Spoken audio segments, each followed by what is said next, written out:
Hello.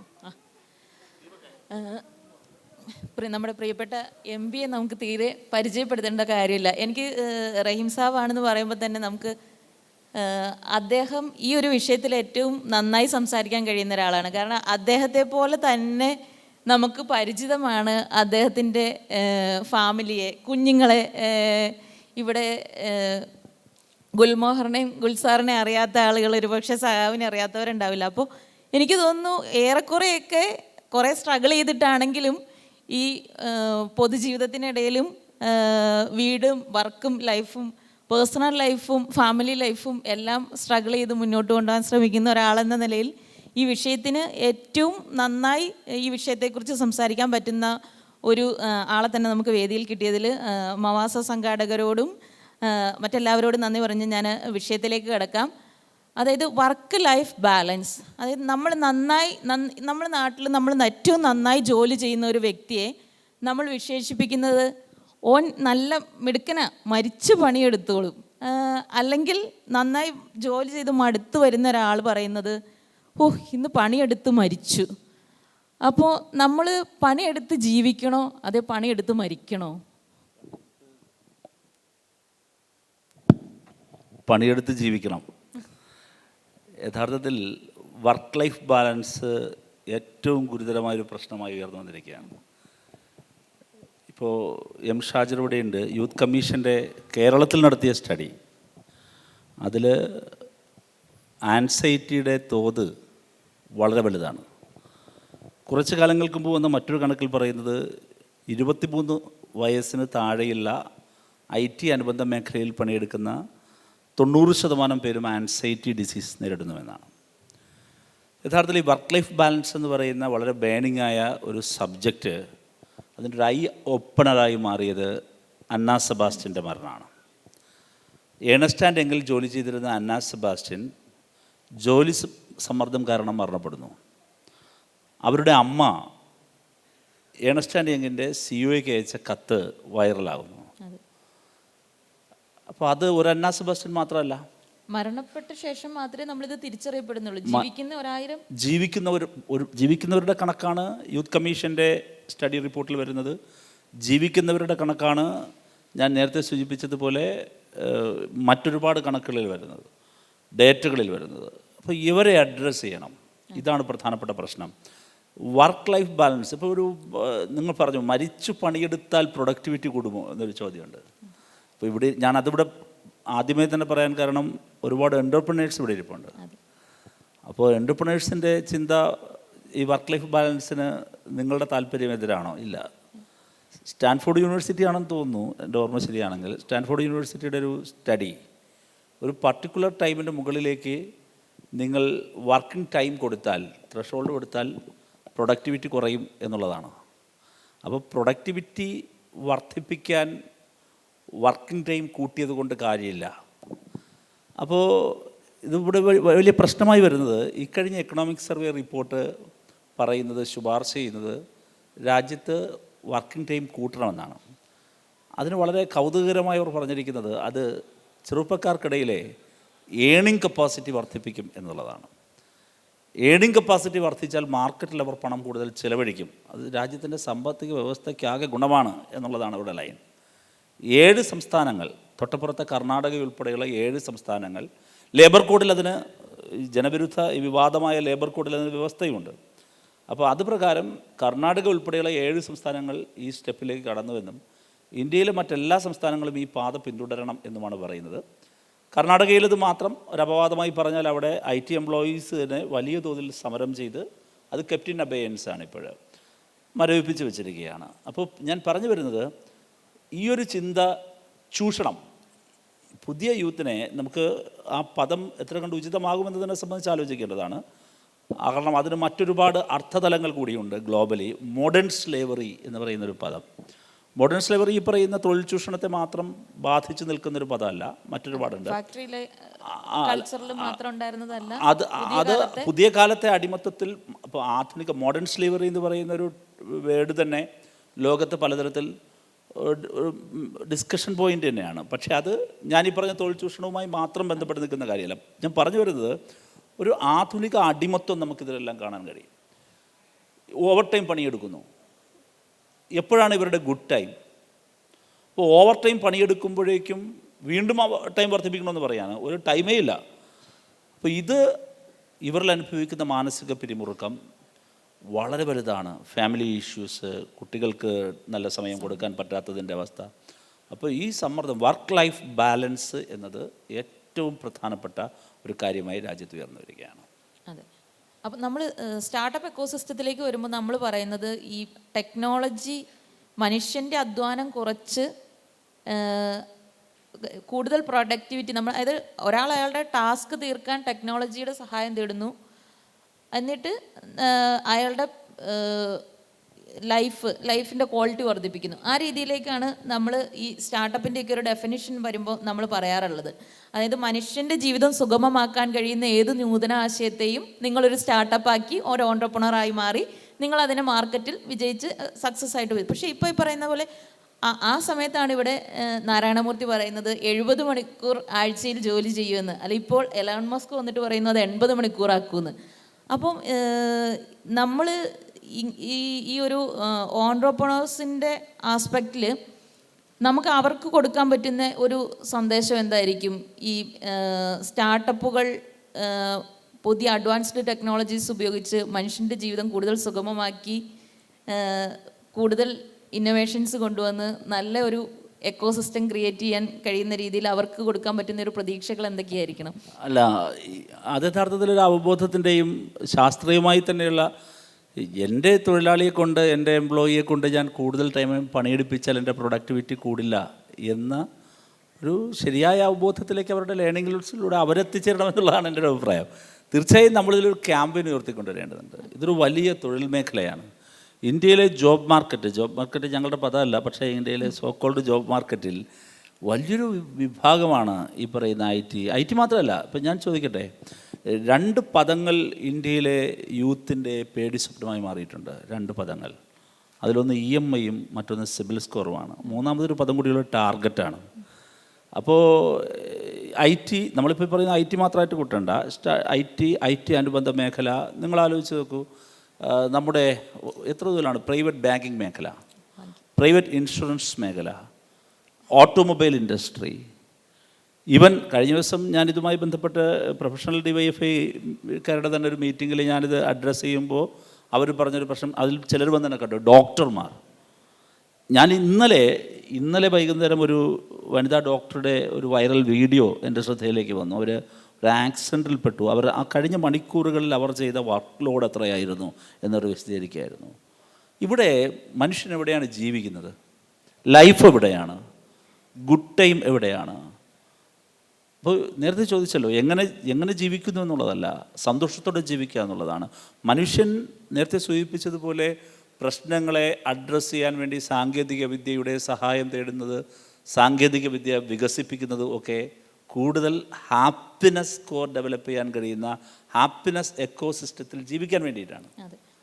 പക്ഷേ നമ്മുടെ happiness ecosystem വളരുന്നേയില്ല, അത് വികസിക്കുന്നേയില്ല. ഏറ്റവും ഒടുവിൽ 2025 ഹാപ്പിനെസ് ഇൻഡെക്സിൽ ഇന്ത്യയുടെ സ്ഥാനം സബ്ജക്റ്റ് ടു കറക്ഷൻ 126 ആണ്. ഫിൻലാൻഡാണ് ഒന്നാമത്. ഞാൻ പറഞ്ഞത് ഇന്ത്യ എവിടെ എത്തി നിൽക്കുന്നു, ഇതൊരു വലിയ പ്രശ്നമല്ലേ? അതിനിടയിലാണ് വീണ്ടും എലോൺ മസ്ക് പറയുന്നു, നാരായണമൂർത്തി പറയുന്നു, വിവിധ കോർപ്പറേറ്റുകൾ പറയുന്നു, ഇന്ത്യയുടെ എക്കണോമിക് സർവേ റിപ്പോർട്ട് തന്നെ ആഹ്വാനം ചെയ്യുന്നു, 7 സ്റ്റേറ്റുകൾ കൂട്ടിയതുപോലെ നിങ്ങളും ഇനി കൂട്ടൂ എന്ന് പറയുകയാണ്. അത് ഒരു കാരണവശാലും അംഗീകരിക്കാൻ പറ്റുന്നതല്ല. മാത്രമല്ല, ഇനി ഇതിനകത്ത് വേറൊരു പ്രശ്നമുണ്ട്. വേജ് സ്റ്റാഗ്നേഷൻ വലിയൊരു പ്രശ്നമാണ്. ഇവരുടെ എല്ലാം, ഞാൻ എക്കണോമിക് സർവേ റിപ്പോർട്ടിൻ്റെ തന്നെ വളരെ രസകരമായൊരു ഭാഗം വായിച്ചാൽ നമ്മുടെ ഇവരുടെ തന്നെ വലിയ തോതിൽ കോർപ്പറേറ്റ് ലാഭം ഉയർന്നു. 22.3% കോർപ്പറേറ്റ് ലാഭം വർദ്ധിച്ചത് ഇക്കഴിഞ്ഞ സാമ്പത്തിക വർഷം. എന്നാൽ വേജ് റേറ്റ് വളർച്ച മന്ദഗതിയിലാണെന്നും സാമ്പത്തിക വളർച്ച റിപ്പോർട്ട് പറയുന്നു. അപ്പോൾ ഡേറ്റ തന്നെ, ഗവൺമെൻറ് തന്നെ ഡേറ്റ പറയുന്നത് കോർപ്പറേറ്റ് ലാഭം ഉയരുന്നു, പക്ഷേ അതിനനുസരിച്ചുള്ള സാലറി വർധനമുണ്ടോ? ഇല്ല. ഓവർ ടൈം പണിയെടുക്കുന്നു. ഇപ്പോൾ ഗ്ലോബലി ഉയർന്നൊരു മുദ്രാവാക്യമുണ്ട്, we don't want pizza, we want salary എന്നാണ്. നിങ്ങൾ ഓവർ ടൈം പണിയെടുത്താൽ ഓവർ ടൈം പണിക്ക് പകരമായി നിങ്ങൾ ഞങ്ങൾക്കൊരു പിസ്സ കൂപ്പൺ തരുന്നു. ഞങ്ങൾക്ക് ആ പിസ്സ കൂപ്പൺ വേണ്ട. ഞങ്ങൾ ഓവർ ടൈം പണിയെടുത്താൽ നിങ്ങൾ ഞങ്ങൾക്ക് ഞങ്ങൾക്ക് ഡിഗ്നിഫൈഡ് ആയിട്ടുള്ള ബിഫിറ്റിംഗ് ആയിട്ടുള്ള സാലറി തരിക. നമ്പർ 2, റൈറ്റ് ടു ഡിസ്കണക്ട് എന്നുള്ള മുദ്രാവാക്യം വരുന്ന ഈ അർത്ഥതലത്തിലാണ്. എൻ്റെ ഗുഡ് ടൈം എൻ്റെ ഫാമിലിക്കൊപ്പം എൻ്റെ വർക്കിംഗ് ടൈം അല്ല, പക്ഷേ ആ സമയത്തും ഞാൻ ഉണ്ടാകണമെന്ന്, അവൈലബിൾ ആകണമെന്ന്, അത് ഒരു വർക്ക് ഫ്രം ഹോം ആയിട്ടോ എവിടെ നിന്നായാലും അവൈലബിൾ ആകണം, വെർച്വലായിട്ട് ഞാൻ അവൈലബിൾ ആകണമെന്ന് പറഞ്ഞാൽ എനിക്കൊരു റൈറ്റ് ഉണ്ടാകണം, റൈറ്റ് ടു ഡിസ്കണക്ട്. അപ്പോൾ ഇത് വരുന്നൊരു പ്രശ്നം, ഇന്ത്യയിലെ തൊഴിൽ മേഖല വലിയ നിലയിൽ മാറി. ഒന്ന്, രാജ്യത്ത് ഈ പറയുന്നത് പോലൊരു മേഖല പ്ലസ് ഗിഗ് എക്കോണമി. ഇന്ത്യയിലെ ഈസ്റ്റേൺ പോർട്ടലിൽ മാത്രം രജിസ്റ്റർ ചെയ്തിട്ടുള്ള ഈ ഗിഗ് വർക്കേഴ്സിൻ്റെ എണ്ണം 29 കോടിയാണ്. ഗവൺമെൻറ് അത് രജിസ്റ്റർ ചെയ്യാത്ത ഒട്ടേറെ പേരുണ്ട്. ഞാൻ ഈ കഴിഞ്ഞ ദിവസം സൊമാറ്റോയിൽ ജോലി ചെയ്യുന്നൊരു പയ്യനെ യാദൃശ്ചികമായി എൻ്റെ നാട്ടിൽ കണ്ടുമുട്ടി. ഞാൻ ചോദിച്ചു, അവൻ ഈസ്റ്റേൺ പോർട്ടൽ കേട്ടിട്ട് പോലുമില്ല. അപ്പോൾ ഇങ്ങനെയുള്ള ലക്ഷക്കണക്കിന് പേർ വേറെയുണ്ട്. രജിസ്റ്റർ ചെയ്തയുടെ കാര്യമാണ് ഞാൻ പറയുന്നത്. ഇവരുടെ ഹെൽത്ത്, ഇവരുടെ പരിരക്ഷ, ഇവരുടെ ഹാപ്പിനെസ്, ഇവരുടെ വെൽബീയിങ്, അതൊരു സ്റ്റേറ്റിൻ്റെ ഒരു ഗവൺമെൻറ് റെസ്പോൺസിബിലിറ്റിയാണ്. ഇന്ത്യൻ ഭരണഘടന മുന്നോട്ട് വയ്ക്കുന്ന ആർട്ടിക്കിൾ 21 അനുച്ഛേദം 21 റൈറ്റ് ടു ലൈഫ്, എങ്ങനെയെങ്കിലും ജീവിക്കുക എന്നുള്ളതല്ല, ഡിഗ്നിഫൈഡായ വളരെ ആത്മാഭിമാനത്തോടെ സന്തോഷത്തോടെ അന്തസ്സോടെ ജീവിക്കാനുള്ള പൗരൻ്റെ അവകാശത്തെയാണ് അനുച്ഛേദം 21 അടിവരയിടുന്നത്. അപ്പോൾ അങ്ങനെയുള്ളൊരു രാജ്യത്ത് എങ്ങനെയാണ് ഈ എക്സ്പ്ലോയിറ്റേഷൻ നടക്കുക? വലിയ തോതിലുള്ള എക്സ്പ്ലോയിറ്റേഷൻ നടക്കുന്നു. അപ്പോൾ അതിനെതിരായിട്ടുള്ള വലിയ സമരമുഖങ്ങൾ ഉയർന്നു വരേണ്ടതുണ്ട്. നമ്മൾ ആ ഡിസ്കഷൻ ഡെവലപ്പ് ചെയ്യേണ്ടതുണ്ട്. എൻ്റർപ്രനേഴ്സ് തന്നെ ഇക്കാര്യത്തിൽ ഒരു സ്വയം ശിക്ഷിതമായ ഒരു അച്ചടക്കം ഇക്കാര്യത്തിൽ, അല്ലെങ്കിൽ ഒരു അവബോധം, സോഷ്യൽ കമ്മിറ്റ്മെൻറ്റോട് കൂടി ഇക്കാര്യങ്ങളെ സമീപിക്കാനും സയൻറ്റിഫിക്കായി സമീപിക്കാനും. പ്രൊഡക്ടിവിറ്റി വർദ്ധിപ്പിക്കുക എന്നുള്ളത് നിങ്ങളുടെ പരമമായ ലക്ഷ്യം, അതിനോട് യാതൊരു തർക്കമില്ല. അത് തൊഴിലാളിയുടെയും മുതലാളിയുടെയും ഉത്തരവാദിത്വം പ്രൊഡക്ടിവിറ്റിയിൽ ഊന്നി തന്നെയാണ്. അത് എക്സിസ്റ്റൻസിൻ്റെ പ്രശ്നമാണ്.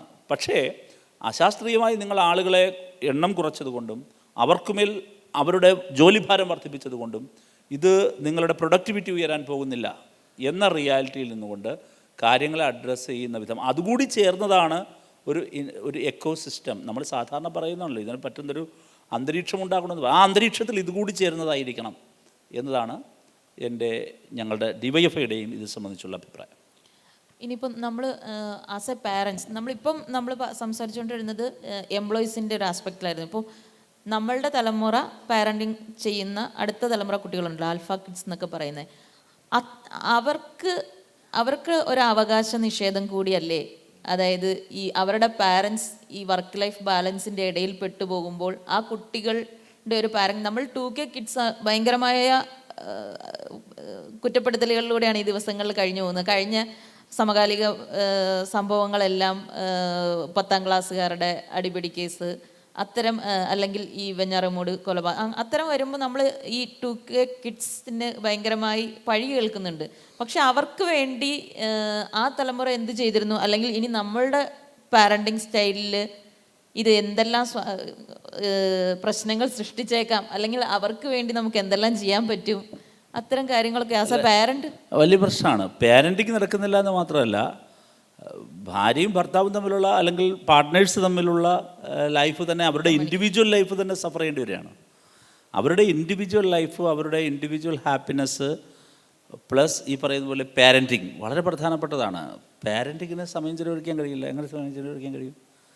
അവിടെയാണ് എൻ്റെ കുഞ്ഞിനൊപ്പം ഞാൻ എൻ്റെ പാരൻറ്റിങ്ങിൻ്റെ ടൈമിന്, അല്ലെങ്കിൽ അവനൊപ്പം ഞാൻ ഗുഡ് ടൈം, ആ സമയത്ത് എന്നോട് ഓൺലൈൻ മീറ്റിങ്ങിന് ഹാജരാകാൻ പറഞ്ഞാൽ റൈറ്റ് ടു ഡിസ്കണക്ട് എന്ന് പറയുന്നതാണ് അതിൻ്റെ ആ പോയിൻ്റ്. അതാണ് റൈറ്റ് ടു ഡിസ്കണക്ട്. ഇപ്പോൾ ഉയരുന്ന മുദ്രാവാക്യം ഇത് തന്നെയാണ്, വർക്ക് ലൈഫ് ബാലൻസ്. പക്ഷെ അത് നമ്മൾ ആവശ്യപ്പെട്ടാൽ തൊട്ടടുത്ത നിമിഷം നമ്മളൊരു മോശം എംപ്ലോയി എന്ന് മാത്രമല്ല, ഇപ്പോൾ ലേ ഓഫ് പലതരത്തിലാണ്. ഇന്ത്യയിലെ നിലവിലുള്ള നിയമപ്രകാരം ലേ ഓഫിന് ഒരുപാട് മാനദണ്ഡങ്ങളുണ്ട്. പക്ഷേ ഇപ്പോൾ അപ്രഖ്യാപിതമായി നിങ്ങൾ തന്നെ ഇട്ടിട്ട് പൊയ്ക്കോളും. വളരെ രസകരമായൊരു കാര്യം ഞാൻ പറയാം. മുമ്പ് ഡിവൈഎഫ്ഐ സംഘടിപ്പിച്ച, ഞാൻ ഡിവൈഎഫ്ഐയുടെ സ്റ്റേറ്റ് സെക്രട്ടറി ആയിരിക്കുന്ന സമയത്ത് ഞങ്ങളുടെ ഒരു ഇനിഷ്യേറ്റീവ് വന്നുണ്ടായിരുന്നത് പ്രകാരം കൊച്ചിൻ ഇൻഫോ പാർക്ക്, ഒരുപക്ഷെ അതിൻ്റെ ആളുകളൂടെ ഉണ്ടാകും, അവിടെ ഒരു ഗെറ്റ് ടുഗദർ, നമ്മളൊരു ഗ്യാതറിംഗ് വെച്ചു ഇവരെ കേൾക്കാൻ, പ്രൊഫഷണൽസിനെ കേൾക്കാൻ. അപ്പോൾ അതിൽ എനിക്ക് കൗതുകം തോന്നിയൊരു കാര്യം, അതിൽ വനിതകൾ വലിയ കുറവായിരുന്നു. അപ്പോൾ ഞാൻ ചോദിച്ചു, എന്താ വനിതകളുടെ എണ്ണം കുറവ് എന്നുള്ളത്. ആ സംഭാഷണത്തിൽ തുടങ്ങിയൊരു പോയിൻ്റാണ്. കഴിഞ്ഞ ദിവസം ആ ഇഷ്യൂ ഞാൻ പാർലമെൻറ്റിൽ ഉന്നയിച്ചിരുന്നു. അതെന്താ, ഇവിടെ ഒരുപാട് HR ഉള്ളവർക്ക് ഉണ്ടാകും. ഒരു അപ്രഖ്യാപിതമായ മൊറട്ടോറിയം, IT അനുബന്ധ മേഖലയിൽ ന്യൂ ജനറേഷൻ ജോബ് സെക്ടറുകളിൽ എല്ലായിടത്തും ഉണ്ട്. അത് ഒരു പെൺകുട്ടിയെ ഇൻ്റർവ്യൂ ചെയ്യുന്ന സമയത്ത് HR പതുക്കെ ചോദിക്കും, എന്തൊക്കെ ചോദിക്കും, എന്താണ് പ്ലാൻ, വിവാഹം കഴിക്കോ, ക്യാരി ചെയ്യാൻ സാധ്യതയുണ്ടോ, ഇതാണ് അറിയേണ്ട ചോദ്യം. അതാണ്. അപ്പോൾ അതിലേക്ക് ഇങ്ങനെ ലീഡ് ചെയ്ത് പോകുമ്പോൾ കുറേ നേരം സംസാരിക്കുമ്പോൾ ഇവരുടെ ഒരു പ്ലാൻ മനസ്സിലാകും. അതനുസരിച്ചിട്ടാണ്. ഇനി പോട്ടെ, ഒരു മെറ്റേണിറ്റി ലീവ് നമ്മുടെ ഇതിലുള്ളതാണ്. മെറ്റേണിറ്റി ലീവ് പോകുന്നു, മെറ്റേണിറ്റി ലീവ് കഴിഞ്ഞിട്ട് പിന്നെ തിരിച്ചു വരുമ്പോഴോ പിന്നെ വരുന്ന ബ്രേക്കാണ്. ആ സമയത്ത് ഒരു ആനുകൂല്യങ്ങളോ അല്ലെങ്കിൽ അത് പ്രൊമോഷന് പരിഗണിക്കാതിരിക്കുക, ജോലിയെ പോവുമല്ലോ. മെറ്റേണിറ്റി കഴിഞ്ഞ് പിന്നെ കുഞ്ഞുങ്ങൾ പിന്നെ ബ്രേക്കാണ്, അവരെ കരിയറിനെ പിന്നെ ബാധിക്കുന്നു. വളരെ ജെൻഡർ എത്രത്തോളം ഉണ്ടെന്നുള്ളൊരു പ്രശ്നമാണ്. ഞാൻ വളരെ രസകരമായൊരു കാര്യം പറയാം. പാർലമെൻറ്റിൽ ഇപ്പോൾ ഒരുപാട് എൻ്റർപ്രണേഴ്സ് ഉണ്ടല്ലോ. അപ്പോൾ ഈ പ്രശ്നം ഞാൻ ക്വസ്റ്റ്യനായി ഉന്നയിച്ചു. മന്ത്രി ശരിയായ മറുപടിയൊന്നും പറഞ്ഞില്ല, പക്ഷേ ക്വസ്റ്റ്യന് വലിയ അപ്രീസിയേഷൻ കിട്ടി MP മാർക്കിടയിൽ. പല എൻ്റർപ്രണേഴ്സും എന്നോട് വന്ന് സ്വകാര്യമായി പറഞ്ഞു, ക്വസ്റ്റ്യൻ വളരെ നല്ലതായിരുന്നു, ഞങ്ങളുടെ കമ്പനിയിലും ഞങ്ങൾ അങ്ങനെയാണ് നോക്കിയിട്ട് ആളെ എടുക്കുന്നത്. അവിടെ നിലനിൽക്കുന്നുണ്ട്. അപ്പോൾ ജെൻഡർ ഡിസ്ക്രിമിനേഷൻ അവിടെയുണ്ട്. അപ്പോൾ ഇത് പുതിയ കാലഘട്ടത്തിൽ ഉയർന്നു വരുന്ന വളരെ ഗൗരവ സ്വഭാവമുള്ള പ്രശ്നമാണ്. അപ്പോൾ ഈ പ്രശ്നങ്ങളെ അഡ്രസ്സ് ചെയ്യാൻ നമുക്ക് സാധിക്കണം. അത് സാധിക്കാതിരുന്നാൽ നമ്മുടെ രാജ്യത്തിൻ്റെ ഹാപ്പിനെസ് ഇൻഡെക്സ് വീണ്ടും വീണ്ടും സ്ട്രഗിൾ ചെയ്തുകൊണ്ടിരിക്കും. അങ്ങനെ ഹാപ്പിനെസ് ഇൻഡെക്സ് താഴെ പോയിട്ട് ഒരു രാജ്യം പുരോഗതിയിലേക്കെത്തി, എക്കണോമിക് ഗ്രോത്തിലേക്കെത്തി, അങ്ങനെയൊക്കെ പറഞ്ഞിട്ട് കാര്യമില്ലല്ലോ. ഇനി എക്കണോമിക് ഗ്രോത്തിലേക്കും ഇത് വരില്ല. വേജ് സ്റ്റാഗ്നേഷൻ നിൽക്കുന്നൊരിടത്ത് എങ്ങനെയാണ് എക്കണോമിക് ഗ്രോത്ത് ഉണ്ടാവുക? എക്കണോമിക് ഗ്രോത്ത് ഒരു സൊസൈറ്റിയിൽ ഉണ്ടാകണമെങ്കിൽ ആ സാമ്പത്തിക വ്യവസ്ഥയിൽ ആളുകളുടെ വാങ്ങൽ ശേഷി വർദ്ധിപ്പിക്കണം. ആളുകളുടെ വാങ്ങൽ ശേഷി വർദ്ധിപ്പിക്കണമെങ്കിൽ ആളുകളുടെ കയ്യിൽ പണം ഉണ്ടാകണം. എൻ്റെ ശമ്പളം ഉയരുന്നില്ല വർഷങ്ങളായി. അത് സ്പെൻഡ് ചെയ്യാൻ സമയം ഉണ്ടാവണം. പിന്നെ സ്പെൻഡ് ചെയ്യാൻ സമയം ഉണ്ടാവണം. ഇത് സമയമില്ല, സ്പെൻഡ് ചെയ്യാനുള്ള പൈസയും കയ്യിലില്ല. അവൻ ആകെ EMI അടയ്ക്കാനുള്ള പൈസ മാത്രമേ അവൻ്റെ കയ്യിലുള്ളൂ. പിന്നെ മറ്റ് അനുബന്ധ ചെലവുകൾക്കുമുള്ള പണം മാത്രമാണ്. ഇതിനിടയിൽ അവൻ ഇങ്ങനെ ഓടുകയാണ്. അപ്പോൾ ഈ ഓട്ടം പുതിയ തലമുറയെ സംബന്ധിച്ച് പുതിയ കാലത്തെ സ്റ്റാർട്ടപ്പ് എക്കോസിസ്റ്റം അല്ലെങ്കിൽ നമ്മളുടെ വളർന്നു വരുന്ന സ്റ്റാർട്ടപ്പ് ഓൺട്രപ്രണേഴ്സ് ഒക്കെ ഒരു പരിഹാരമാവും. അല്ല, തീർച്ചയായിട്ടും. ഇപ്പോൾ ഇവിടെ ഇരിക്കുന്നതൊന്നും വലിയ കുത്തക കമ്പനികളൊന്നും അല്ലല്ലോ. ഞാൻ പറഞ്ഞത് ഇപ്പോൾ ബിഗ് 4 ഏണസ്റ്റ് ആൻഡ് യങ്ങിൽ നിന്നാണല്ലോ ഈ പ്രശ്നം ഇപ്പോൾ നമ്മുടെ എല്ലാം ഡിസ്കഷൻ പോയിന്റിലേക്ക് വന്നത്, അന്നാ സെബാസ്റ്റ്യൻ. പക്ഷേ ഇത് നമുക്കെല്ലാവർക്കും ഇത് പാഠമാണ്. നമ്മളെങ്ങനെയാണ് ഇതിനെ സമീപിക്കേണ്ടത് എന്നതിനെ സംബന്ധിച്ചിരുന്ന ഒരു അവബോധം നമുക്കിടയിൽ ഉയർന്നു വരേണ്ടതുണ്ട് എന്ന കാര്യത്തിൽ യാതൊരു സംശയമില്ല. എല്ലാ മേഖലയിലും ഇതുണ്ട്. ഇതൊരു മേഖലയിൽ മാത്രമല്ല. കേരളത്തിൽ യൂത്ത് കമ്മീഷൻ നടത്തിയ സ്റ്റഡി വളരെ പ്രസക്തമാണ്. ആ സ്റ്റഡിയിൽ ഒരു മീഡിയ അവരുടെ ഒരു പോയിൻ്റായിരുന്നു. വ്യത്യസ്തമായ സ്ഥാപനങ്ങൾ, വേറെ ഒരുപാട് മേഖല, മാനേജ്മെൻറ്റ് മേഖലയിലൊക്കെ അവർ ആ സ്റ്റഡി നടത്തി. രാജ്യത്തെ എല്ലാ സ്റ്റഡികളും ആൻസൈറ്റി ഡിസീസ് അടിവരയിട്ട് പറയുന്നുണ്ട്. ഇപ്പോൾ വിഷാദ രോഗത്തിൻ്റെ ഉടമകളായി ഒരു പുതിയ തലമുറ ജോബ് സെക്ടർ എന്ന് വെച്ചാൽ മഹാഭൂരിപക്ഷം വരുന്ന യൂത്ത് മാറുന്നു. ലോകത്തിലെ ഏറ്റവും ഡെമോഗ്രാഫിക് ഡിവിഡൻഡ് വെച്ചിട്ട് വലിയ തോതിൽ ഇന്ത്യൻ ജനസംഖ്യയുടെ മഹാഭൂരിപക്ഷം ചെറുപ്പമാണെന്ന് ഓർമ്മ വേണം.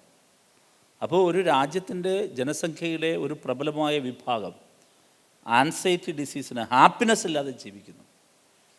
അപ്പോൾ ഈ ഒരു പ്രശ്നം വർക്ക് ലൈഫ് ബാലൻസ് എന്ന് പറയുന്ന പ്രശ്നത്തിലുണ്ട്. അവിടെ വലിയ പ്രതിരോധങ്ങൾ ഉയർന്നു വരുന്നുണ്ട്. അപ്പോൾ ഞങ്ങൾ തന്നെ ഇത്തരം കൂടിക്കാഴ്ച നടത്താൻ ആലോചിച്ചു. അതിൻ്റെ അർത്ഥത്തിലാണ് ബാംഗ്ലൂരാണ് ഇതിൻ്റെ ഒരു വലിയ ഗംഭീരമായ സമരങ്ങളും ഇതിൻ്റെ പ്രൊട്ടസ്റ്റുകളും രൂപപ്പെട്ട് വരുന്നൊരു ഹബ്ബ്. നല്ല നിലയിലാണ് ഉയർന്നു വരുന്നത്. അപ്പോൾ ഞാൻ അവരുമായിട്ട് ഞാനൊരു കോൺവെർസേഷൻ നടത്തിയിരുന്നു. കുറേ കാര്യങ്ങൾ ലേൺ ചെയ്തിരുന്നു. ഇനിയും ഇത്തരം സ്ഥലങ്ങളിൽ പോവുകയും അവരുമായിട്ട് കൂടിക്കാഴ്ച നടത്തുകയും ഒക്കെ ചെയ്യുക. ഇത് DYFI എന്ന് പറയുന്ന സംഘടന തൊഴിലിന് വേണ്ടി സമരം ചെയ്യുന്നു. തൊഴിലിടങ്ങൾക്ക് വേണ്ടിയിട്ട് ദ മവാസോ പോലെ പുതിയ തരത്തിൽ നമ്മൾ പ്രൊഡക്റ്റീവായ ഇടപെടലുകൾ നടത്തുന്നു. അതേസമയം തന്നെ ഈ പുതിയ തൊഴിൽ സെക്ടറിൽ ഉയർന്നു വരുന്ന പുതിയ പ്രശ്നങ്ങളെ, ആധുനിക തൊഴിലിടങ്ങളിലെ ആധുനിക അടിമത്ത രീതികളെ എക്സ്പോസ് ചെയ്യേണ്ട പൊളിറ്റിക്കൽ റെസ്പോൺസിബിലിറ്റിയും DYFIക്കുണ്ട്. ഞങ്ങൾ അതുകൂടിയാണ് നിർവഹിച്ചു വരുന്നത്. അതെ, അങ്ങേറ്റം മാതൃകാപരമായ ഒരു മൂമെൻറ്റിലൂടെ നിങ്ങൾ കടന്നു പോകുന്നത്. നമുക്ക് അത് ഭാവിയിൽ ഏറ്റവും നല്ലൊരു തൊഴിലന്തരീക്ഷം സൃഷ്ടിക്കാൻ ഉള്ള മുന്നോട്ടുള്ള ഒരു കാൽവെപ്പുകളായി മാറട്ടെ എന്ന് നമുക്ക് ആശംസിക്കാം. ഇനി ഓഡിയൻസിൻ്റെ ഇടയിൽ നിന്ന് നമുക്ക് കുറച്ചൊരു Q&A കിടക്കാമെന്ന് തോന്നുന്നു. ചോദ്യങ്ങൾ ചോദിക്കാം.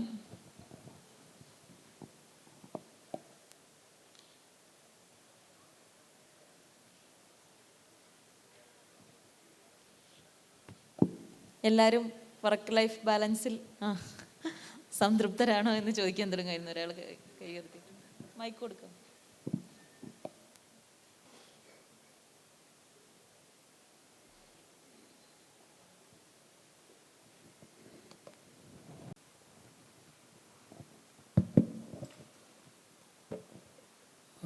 യൂത്ത് സ്റ്റാർട്ടപ്പ് ഫെസ്റ്റിവൽ ആയതുകൊണ്ട് ഇവിടെ ഇരിക്കുന്നതിൽ കൂടുതൽ ആളുകളും ജോലി കൊടുക്കുന്നവരായിരിക്കും, അല്ലെങ്കിൽ സെൽഫ് എംപ്ലോയിഡ് ആയിരിക്കും.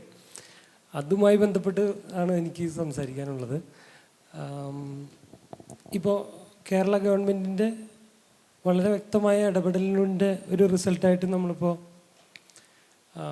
ഈസ് ഓഫ് ഡൂയിങ് ബിസിനസ്സിൽ ഒന്നാമതെത്തിയിട്ടുണ്ട്. ഇപ്പോഴും നമ്മുടെ ഓരോ മാതാപിതാക്കൾക്ക് എൻ്റെ കുട്ടി ഒരു സ്റ്റാർട്ടപ്പ് തുടങ്ങാൻ മുന്നോട്ട് പോയിക്കൊണ്ടിരിക്കുകയാണ്, അല്ലെങ്കിൽ അത് നടത്തിക്കൊണ്ടിരിക്കുകയാണ്, അതിനുവേണ്ടി ട്രൈ ചെയ്യുകയാണ്, അല്ലെങ്കിൽ ഒരു ബിസിനസ് പേഴ്സൺ ആണ് എന്ന് പറയാൻ, ഞാൻ എൻ്റെ മകൻ ഡോക്ടറാണെന്നോ അല്ലെങ്കിൽ എൻജിനീയർ ആണെന്നോ അല്ലെങ്കിൽ കാനഡയിലാണെന്നോ പറയുന്ന അത്രയും ഒരു കോൺഫിഡൻസ് ഇല്ല. അപ്പോൾ ഗവൺമെൻറ് സ്റ്റാർട്ടപ്പുകളെ പ്രൊമോട്ട് ചെയ്യാൻ കുറേ കാര്യങ്ങൾ ചെയ്യുന്നു. നമ്മുടെ ചുറ്റുവട്ടത്തുള്ള സ്റ്റാർട്ടപ്പ് എക്കോസിസ്റ്റം നന്നായി വരുന്നു. ഇതിൻ്റെ ഒപ്പം സോഷ്യലിയും കൂടെ ഇവർക്കൊരു സപ്പോർട്ട് കിട്ടേണ്ട ആവശ്യമുണ്ട്. അതിന് ഗവൺമെൻറ്റിന് എന്ത് ചെയ്യാൻ പറ്റും എന്നുള്ളതാണ് ചോദ്യം. തീർച്ചയായും ഈ പറയുന്ന മെബാസോ ഡിവൈഎഫ്ഐയുടെ ഇനിഷ്യേറ്റീവാണ്. ഗവൺമെൻറ് സ്റ്റാർട്ടപ്പ് മിഷനിലൂടെ ചെയ്തുകൊണ്ടിരിക്കുന്നത് തന്നെയാണ്, മെൻറ്ററിങ് തന്നെയാണ്, ഗൈഡൻസ് തന്നെയാണ്.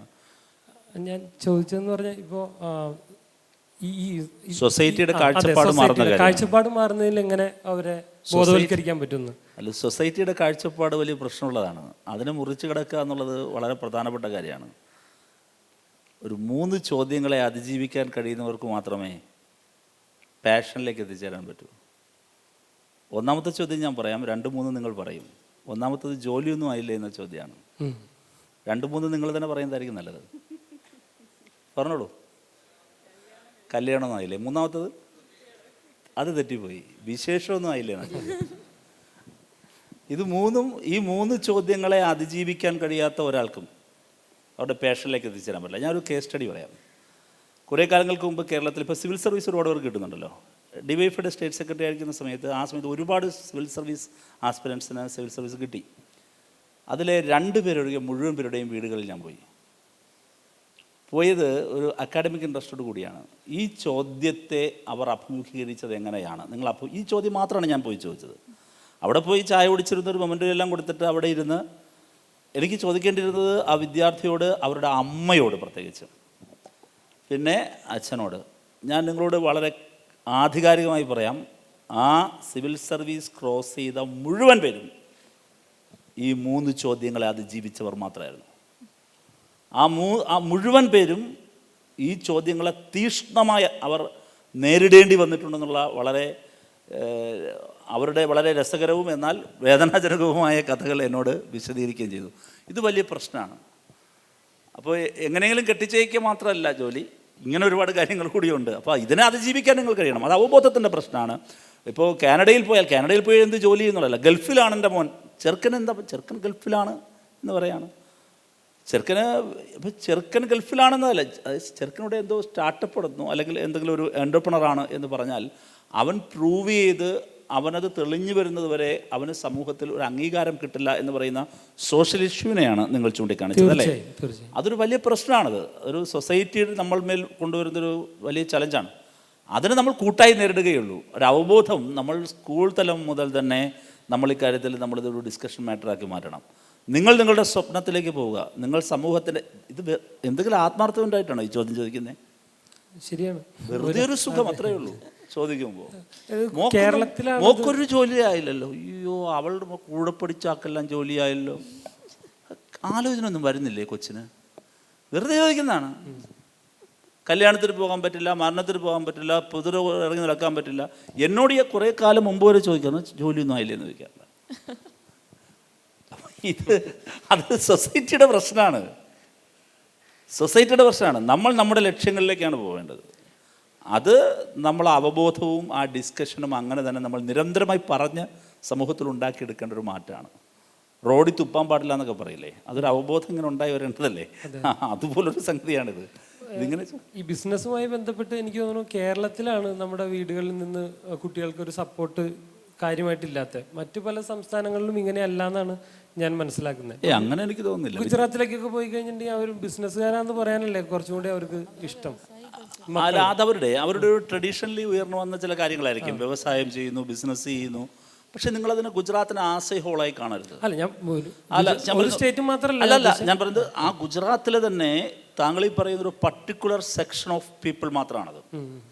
അവർ ട്രഡീഷണലി അവർ ഇത് ചെയ്യാൻ ആഗ്രഹിക്കുന്നു, ബിസിനസ് തന്നെയാണ്.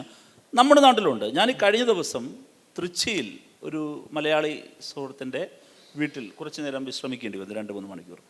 അയാളുടെ മകൾ, അയാൾ നല്ല ടേൺ ഓവറുള്ള ബിസിനസ്സുകാരനാണ്. അദ്ദേഹത്തിൻ്റെ ബിസിനസ് ഉണക്കമീനാണ്.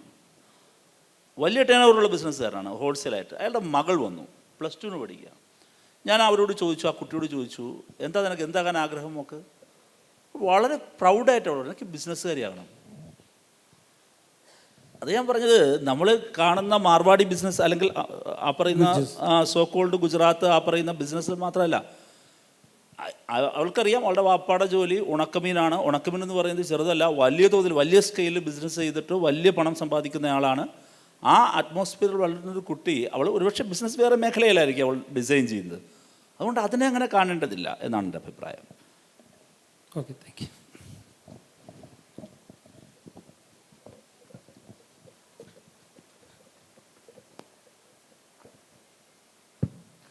വർക്ക് ലൈഫ് ബാലൻസിനെ പറ്റിയിട്ടായതുകൊണ്ടാണ് ഞാൻ ചോദിക്കാൻ വന്നത്. ഇപ്പം ഞാനൊരു IT തൊഴിലാളിയാണ്. IT മേഖലയിൽ വർക്ക് ചെയ്യുമ്പോൾ തന്നെ ഈ ഓവർ ടൈമും ഒരുപാട് ഇരട്ടി രാത്രിയൊക്കെ ഇരുന്ന് വർക്ക് ചെയ്യേണ്ടി വരുന്നവരെ പലരെയും, എനിക്കിതുവരെ അങ്ങനെ ഉണ്ടായിട്ടില്ല, പക്ഷെ അങ്ങനെ വർക്ക് ചെയ്യേണ്ടി വരുന്ന ഒരുപാട് പേരെ കണ്ടിട്ടുണ്ട്. അതുപോലെ തന്നെ പല രീതിയിലുള്ള തൊഴിൽ ചൂഷണങ്ങളും ഉണ്ടാകുന്ന സാഹചര്യങ്ങളുണ്ടാകുന്നു. ഇപ്പോൾ പല കമ്പനികളും അവർക്ക് ആവശ്യത്തിലുള്ളതിൽ അധികം തൊഴിലാളികളെ പ്രത്യേകിച്ച് ക്യാമ്പസുകളിൽ നിന്നൊക്കെ എടുക്കുന്നുണ്ട്. ചില സമയങ്ങളിൽ അവർക്ക് പ്രൊജക്റ്റ് കിട്ടാതെ വരുന്ന സന്ദർഭങ്ങളിൽ അവരെ ലേ ഓഫ് ചെയ്ത് വിടുന്നത് നമ്മളിപ്പോൾ കാണാറുമുണ്ട്. പക്ഷേ ഇങ്ങനെയുള്ള ഒരു അവസരത്തിൽ ഇവർക്ക് ചെന്ന് പരാതിപ്പെടാനോ അവർക്കൊന്ന് പ്രതികരിക്കാനോ അല്ലെങ്കിൽ അവരുടെ അവകാശങ്ങൾ നേടിയെടുക്കാനോ ഉള്ള ഒരു വേദിയോ ഒരു വഴിയോ അവിടെ ഇല്ല എന്നുള്ളത് വലിയൊരു പ്രശ്നമാണ്. ഇപ്പം മറ്റു പല തൊഴിൽ മേഖലയെ അപേക്ഷിച്ച് IT മേഖലയിലുള്ളവർ ഒരിക്കലും സംഘടിക്കപ്പെട്ടവരല്ല. അവർക്കൊരു തൊഴിലാളി സംഘടനകളോ ഒന്നും ഇപ്പോഴും ഇല്ല.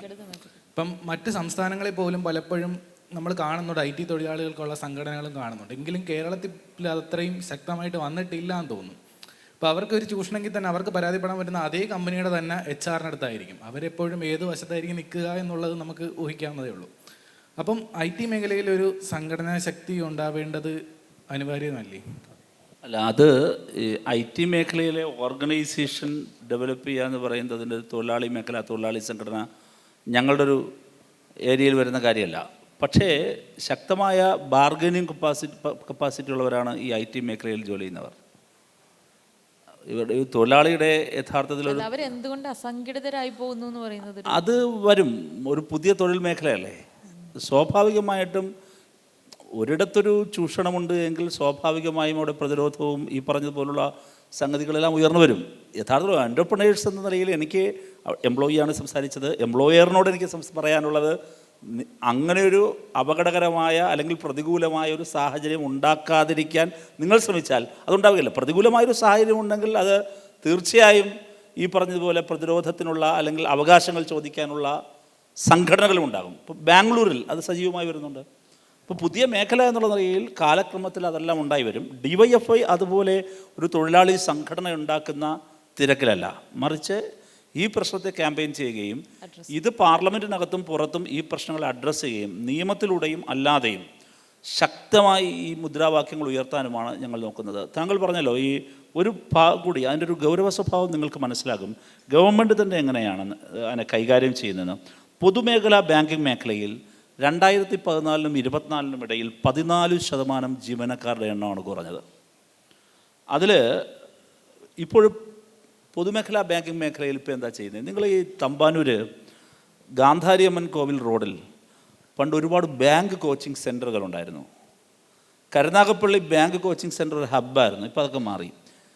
ഇപ്പോൾ ഇവിടെയും നിയമനങ്ങൾ നടക്കുന്നില്ല. അതാണ് ഞാൻ എണ്ണം കുറഞ്ഞത് പറഞ്ഞത്. ഇനി അതിനകത്ത് രസകരമായൊരു കാര്യം പറയാം. ഇപ്പോൾ ഇവിടെ വേറൊരു കാര്യം നടക്കുന്നത്, അപ്രന്റീസ്ഷിപ്പാണ്. 1 വർഷത്തേക്ക് അപ്രൻറ്റീസായിട്ട് ആളെ എടുക്കും. സ്കിൽ ഭയങ്കര മുദ്രാവാക്യമൊക്കെ ഭയങ്കരമാണ്, അതായത് സ്കിൽ ഡെവലപ്മെൻ്റ് എന്നാണ്. 12,000 മുതൽ 15,000 വരെയാണ് സാലറി. ചിലർ സൗജന്യം, ചിലർ സൗജന്യമായിട്ടാണ്, കാരണം സർട്ടിഫിക്കറ്റ് കിട്ടുമല്ലോ എന്ന് കരുതിയിട്ടാണ്. 1 വർഷം കഴിയുമ്പോഴേക്കും ആളെ മാറ്റി പുതിയ ആളെ എടുക്കും. ഇത് പുതിയ നിയമനത്തിന് പകരം ഏർപ്പെടുന്ന ഏർപ്പാടാണ്. ഇപ്പോൾ ഇന്ത്യയുടെ സൈനിക മേഖലയിൽ ഇപ്പോൾ അപ്രൻറ്റിസ്ഷിപ്പാണല്ലോ, അതാണല്ലോ അഗ്നിപത്ത്. ഇതിൻ്റെ വേറൊരു സാധനമാണത്. അപ്പോൾ ഞാൻ പറഞ്ഞത്, ഇതൊരു പുതിയ തൊഴിൽ കൾച്ചറാണ്. ഇത് രാജ്യത്ത് ജനങ്ങളുടെ കയ്യിൽ, പുതിയ തലമുറയുടെ കയ്യിൽ പണം കൊടുക്കുന്ന, അവർക്ക് ഹാപ്പിനെസ് കൊടുക്കുന്ന ഒരു എക്കണോമിക് സിസ്റ്റം അല്ല. എന്നാൽ ഈ എക്കണോമിക് സിസ്റ്റത്തിനകത്ത് തന്നെ നമ്മൾ ഇതിനെ റെക്ടിഫൈ ചെയ്യുന്നതിനും കൂടുതൽ നവീകരിക്കുന്നതിനുമുള്ള സമരങ്ങൾ, കരയുന്ന കുഞ്ഞിനെ പാലുള്ളൂ എന്ന് പറയുന്നത് പോലെ ഉറക്ക കരയാൻ നമുക്ക് സാധിക്കണം, ഉറക്ക ശബ്ദമുണ്ടാക്കാൻ നമുക്ക് സാധിക്കണം. അതും ഒരു വളരെ പ്രൊഡക്ടിവിറ്റി ഉയരുന്ന ഒരു നല്ല ഒരു ഹാപ്പിനെസ് സ്കോറിനെ ഉയർത്തുന്ന വിധമുള്ള ഒരു ഇടപെടലായി മാറും എന്നുള്ളതാണ് DYFI അതിനെ കാണുന്നത്. യെസ്.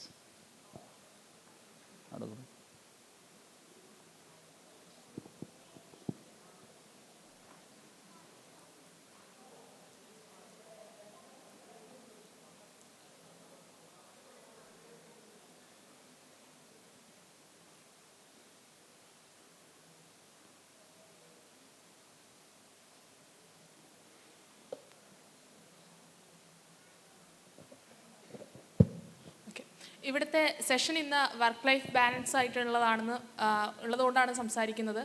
മാധ്യമ മേഖല ഇന്ന് തീരെ വർക്ക് ലൈഫ് ബാലൻസ് ഇല്ലാത്തൊരു മേഖലയായി മാറുന്നൊരു സാഹചര്യമാണ് ഇന്നുള്ളത്, പ്രത്യേകിച്ച് ടെലിവിഷൻ മേഖല. അപ്പോൾ അവിടെ പണിയെടുക്കുന്ന ഒരാൾ, അത് സ്ത്രീയെന്നോ പുരുഷനെന്നോ അല്ലെങ്കിൽ അങ്ങനെയുള്ളൊരു ലിംഗവിവേചനം ഇല്ലാത്ത രീതിയിൽ എല്ലാവരും തന്നെ ഇത്തരത്തിൽ 24 മണിക്കൂർ കണ്ടിന്യൂസ് ആയിട്ട് ഒരു വാർത്തയുടെ പിന്നാലെ പോകുന്ന ഒരു സാഹചര്യം ഉണ്ടാവുന്നുണ്ട്. അതിനൊപ്പം തന്നെ ആ മാധ്യമ മേഖലയിൽ ഉണ്ടാകുന്ന മറ്റൊരു കാര്യം എന്ന് പറയുന്നത് വർണ്ണവിവേചനം വലിയ തോതിൽ ഉണ്ടാകുന്ന ഒരു സാഹചര്യം കൂടി മാധ്യമ മേഖലയിൽ ഉണ്ടാകുന്നുണ്ട്. അപ്പോൾ അതിലെന്തെങ്കിലും ഈ DYFI എന്ന നിലക്കോ അല്ലെങ്കിൽ സർക്കാരിൻ്റെ ഭാഗത്തുനിന്നോ ഏതെങ്കിലും തരത്തിലുള്ള ഒരു മാറ്റം കൊണ്ടുവരാൻ കഴിയുമോ എന്നുള്ളതാണ് എൻ്റെ ചോദ്യം. വലിയ പ്രധാനപ്പെട്ട പ്രശ്നമാണിത്. ഈ നമ്മുടെ യൂത്ത് കമ്മീഷൻ കേരളത്തിൽ നടത്തിയ സ്റ്റഡി മാധ്യമ മേഖലയെ പ്രത്യേകം ഉൾച്ചേർത്തിരുന്നു. കേരളത്തിലെ വിവിധ മാധ്യമ സ്ഥാപനങ്ങൾക്കകത്ത് പോവുകയും അവിടെ ദിവസങ്ങളോളം ചിലവഴിക്കുകയും ചെയ്ത് അവിടെ ജോലി ചെയ്യുന്നവരോട് ഇൻട്രാക്ട് ചെയ്തിട്ടാണ് അവർ ആ റിപ്പോർട്ട് തയ്യാറാക്കിയിരിക്കുന്നത്. അതിൽ ഒരു പ്രധാനപ്പെട്ട സെഗ്മെൻറ്റ് മാധ്യമ മേഖലയായിരുന്നു. വലിയ തോതിലുള്ള തൊഴിൽ ചൂഷണം ആ മേഖലയിൽ നിൽക്കുന്നുണ്ട്. പ്രിൻറ്റിലും നിൽക്കുന്നുണ്ട്, നമ്മുടെ വിഷ്വൽ മീഡിയയിലും നിലനിൽക്കുന്നുണ്ട്. അതിൽ പ്രത്യേകിച്ചും ബ്യൂറോയിൽ ജോലി ചെയ്യുന്നവർ, വിഷ്വൽ മീഡിയയുടെ ബ്യൂറോകളിൽ ജോലി ചെയ്യുന്നവർ, അത് അങ്ങനെ എടുത്തു പറയേണ്ടതുണ്ട്. ഈ മറ്റെടുത്ത് നമ്മുടെ പ്രിൻ്റ് മീഡിയയിൽ ഉള്ളതിൻ്റെ പ്രശ്നം എന്ന് പറഞ്ഞാൽ വേജ് സ്റ്റാഗ്നേഷനാണുള്ളത്. ഡിഗ്നിഫൈഡ് സാലറി ഇല്ല, അണ്ടർ എംപ്ലോയ്മെൻ്റ് ആണുള്ളതെങ്കിൽ ഇപ്പുറത്തതല്ല, ഭയങ്കര ടാർഗറ്റാണ്, വർക്ക് പ്രഷറാണ് എന്നുള്ളത് വളരെ പ്രധാനപ്പെട്ട കാര്യമാണ്. അതുൾപ്പെടെ തന്നെയാണ് ഞങ്ങൾ പരിഗണിക്കുന്നത്. വ്യത്യസ്ത മേഖലകളുണ്ട്. നമ്മൾ ഈ പുതിയ തൊഴിൽ മേഖലകളിലെല്ലാം ഈ കാര്യം വരും. വർണ്ണവിവേചനത്തിൻ്റെ കാര്യം പറഞ്ഞു. DYFIയുടെ എറണാകുളം അഖിലേന്ത്യാ സമ്മേളനമാണ് ഞങ്ങളൊരു റെസൊല്യൂഷൻ പാസ്സാക്കിയത്. ഇന്ത്യയുടെ പ്രൈവറ്റ് സെക്ടറിൽ സംവരണം ആവശ്യമുണ്ട് എന്ന മുദ്രാവാക്യമുള്ള സംഘടനയാണ് DYFI. ഞങ്ങൾ ആ മുദ്രാവാക്യം ഇപ്പോഴും മുന്നോട്ട് വയ്ക്കുകയാണ്. തീർച്ചയായിട്ടും മീഡിയ ജെൻഡർ എത്രയുണ്ട്, പെർസെൻറ്റേജ് ഉണ്ടെന്ന് നോക്കിയാൽ ജെൻഡർ ഈക്വാളിറ്റിയുടെ പ്രശ്നമുണ്ട്. മീഡിയയിലൊക്കെ ഇപ്പോൾ ജെൻഡർ ഈക്വാളിറ്റി അങ്ങനെ പറയാനാവില്ല. പക്ഷേ മറ്റെല്ലാ മേഖലകളിലും നോക്കിയാൽ ഞാൻ നേരത്തെ പറഞ്ഞതുപോലെ അപ്രഖ്യാപിത മൊറട്ടോറിയമുള്ള ഒരുപാട് മേഖലകളുണ്ട്. സ്ത്രീകൾക്ക് വർണ്ണവിവേചനത്തിൻ്റെ വലിയ പ്രശ്നമുണ്ട്. മീഡിയ ഹൗസുകളിൽ ദളിതർ എത്ര പേരുണ്ടെന്നൊക്കെ നമ്മൾ നോക്കിപ്പോയാൽ വലിയ പ്രയാസമായിരിക്കും എണ്ണം. കേരളത്തിൽ പോലും, രാജ്യത്ത് പ്രത്യേകിച്ച് പറയേണ്ടതില്ല. അപ്പോൾ ഇത് ഒരു പ്രധാനപ്പെട്ട പ്രശ്നമാണ്. അപ്പോൾ എല്ലാ മേഖലയിലും ഒരു വശത്ത് പ്രൈവറ്റൈസേഷൻ കൊണ്ടുവരുന്നു, കരാർവൽക്കരണം വരുന്നു, ഔട്ട്സോഴ്സിങ് വരുന്നു, പെൻഷൻ പറ്റിയവരെ പുനർനിയമിക്കുന്നു. ഇത് വരുമ്പോഴുണ്ടാകുന്നൊരു പ്രശ്നം, അതിനോടനുബന്ധമായി സംവരണം കൂടിയാണ് ഇല്ലാതാകുന്നത്. സംവരണം ഇല്ലാതാകുമ്പോൾ സാമൂഹ്യമായും സാമ്പത്തികമായും പിന്നിൽ നിൽക്കുന്നവർ സമൂഹത്തിൻ്റെ മുന്നിലേക്ക് എന്നേക്കുമായി വരാതിരിക്കുകയാണ്. നിങ്ങൾ നോക്കൂ, നമ്മളിൽ പലരും സമൂഹത്തിൻ്റെ മുഖ്യധാരയിലേക്ക് എങ്ങനെ വന്നു എന്ന് ചോദിച്ചാൽ അതിന് ഈ പറയുന്ന ഒരുപാട് ബാക്കപ്പുകളുണ്ട്. എനിക്കത് കിട്ടിയിട്ടില്ലെങ്കിൽ എൻ്റെ അച്ഛനും അമ്മയ്ക്കും കിട്ടിയിട്ടുണ്ടാകും. അവർക്ക് അങ്ങനെ ഒരു എസ്റ്റാബ്ലിഷ്മെൻറ്റ് കിട്ടിയത് കൊണ്ടായിരിക്കും എനിക്ക് നല്ല മെച്ചപ്പെട്ട വിദ്യാഭ്യാസം കിട്ടിയത്, അല്ലെങ്കിൽ അയാളുടെ അടുത്ത തലമുറയ്ക്ക് കിട്ടിയത്. അപ്പോൾ ഇത് വലിയൊരു പ്രശ്നമാണ്. സമൂഹത്തിലെ അസമത്വം വർദ്ധിപ്പിക്കും ഇത്. അത് കണ്ടുകൊണ്ടാണ് DYFIയുടെ കൊച്ചി കോൺഫറൻസിൽ വർഷങ്ങൾക്ക് മുമ്പ് തന്നെ DYFI ഈ മുദ്രാവാക്യം വെച്ചിട്ടുണ്ട്. ഇപ്പോഴും DYFI സ്വകാര്യ മേഖലയിൽ രാജ്യത്ത് സംവരണം വേണം എന്ന നിലപാടുള്ള യുവജന സംഘടനയാണ്. ചർച്ച നീണ്ടുപോകും, പക്ഷെ സമയപരിധിയുണ്ട്. കേരളത്തിലൊരു സ്റ്റാർട്ടപ്പ് നയം പ്രഖ്യാപിച്ചപ്പോൾ, അല്ലെങ്കിൽ അതിനെക്കുറിച്ച് ഏത് സമയത്തെല്ലാം സംസാരിക്കുന്ന ഘട്ടങ്ങളിലെല്ലാം നമ്മുടെ മുഖ്യമന്ത്രി എടുത്തെടുത്ത് പറയാറുള്ളൊരു കാര്യമുണ്ട്, ഈ നാടിൻ്റെ യുവാക്കളെ തൊഴിൽ ദാതാക്കളാക്കി മാറ്റുക എന്നതാണ് ഈ നമ്മുടെ സർക്കാരിൻ്റെ ഒരു പ്രഖ്യാപിത നയമെന്ന്. അപ്പോൾ ഏറ്റവും നല്ല തൊഴിൽ അന്തരീക്ഷം സൃഷ്ടിക്കുന്ന ഒരു നല്ല ഓൺട്രപ്രണേഴ്സായി മാറാൻ ഇവിടെ ഇരിക്കുന്ന എല്ലാ ആസ്പയറിംഗ് ഓൺട്രപ്രണേഴ്സിനും, അല്ലെങ്കിൽ ഇപ്പോൾ ഇവിടെ ഉള്ള എല്ലാ ഓൺട്രപ്രണേഴ്സിനും കഴിയട്ടെ എന്ന് ആശംസിച്ചുകൊണ്ട് ഇത്തരമൊരു വലിയ മൂവ്മെൻറ്റിന് മുന്നോട്ട് വന്ന DYFIയെ അനുമോദിച്ചുകൊണ്ട് നമുക്ക് ചർച്ച അവസാനിപ്പിക്കാം. Thank you so much sir.